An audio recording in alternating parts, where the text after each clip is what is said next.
જય ગૌ માતા મિત્રો, અમુક જગ્યાએ ગૌ રક્ષકો પોતાના જીવના જોખમે ગાય માતાને બચાવવાનું કાર્ય કરે છે અને ઘણી જગ્યાએ આવા નિર્દોષ ગૌ રક્ષકો ફસાઈ જતા હોય અને એમને આજીવન કેદની સજા મળતી હોય ત્યારે હું કેન્દ્ર સરકાર જોડે એક નમ્ર વિનંતી કરવા માગું કે હિન્દુ સનાતન સંસ્કૃતિ બચાવવા માટે જે અભિયાન ચલાવતા હોય અને સનાતન સંસ્કૃતિ બચાવતા હોય આ લોકોને સુરક્ષા મળવી જોઈએ અને જે લોકોને એમને સજા થાય તેમના પરિવારને સરકારી નોકરી મળવી જોઈએ. કારણ કે ઘણી જગ્યા હિન્દુ સમાજનો ઠેકો લઈને જે લોકો બેઠા છે અને એ સરકારમાં ભળી ગયા હોય એવો લાગે છે. એક જ ગૌરક્ષક એવો છે કે સરકાર સામે બોલે એટલે કોઈ એમની વહારે નથી આવતું.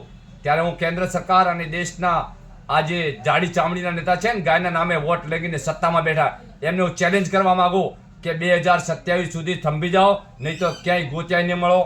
અને આવી રીતે ગૌરક્ષકો જો નિર્દોષ ફસાતા રહેશે ને તો આજે દેશની અંદર જે 4 કરોડ ગાયો બચી પ્લાસ્ટિક ખાતી મોતના મુખમાંથી બચાવે કે અથવા કસાઈઓ જોડેથી બચાવે, આવો કોઈ ગૌરક્ષક બચશે નહીં. આ વિડીયો જેમ બને તેમ વાયરલ કરો અને કેન્દ્ર સરકારના જાડી ચામડીના નેતા સુધી પહોંચાડો. ગૌ સેવા પ્રચાર સમિતિ કરસનજી ધાનેરા.